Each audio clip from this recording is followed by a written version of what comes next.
শাশুড়ি মা হনেন কি বৌমা কও? শাশুড়ি মা মোরে 10,000 টাকা দেন, মুই এই শাড়িগুলো কিনছি। আরে বৌমা এত শাড়ি কার লাগিয়ে কিনছো?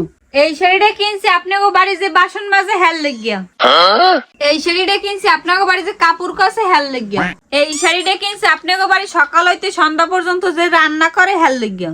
এই শাড়িটা কিনছি যে আপনাকে গরু বাছুর পালে, গোবর হালায়, আসমুরা পালে হেল লাগিয়া।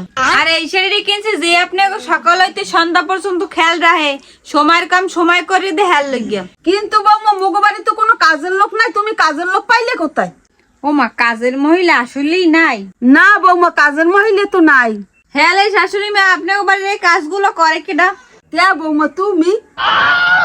তাই শাশুড়ি মা তাড়াতাড়ি টাকা বাই করেন, রাস্তায় কাপড়ের মানুষ হারাই রইছে।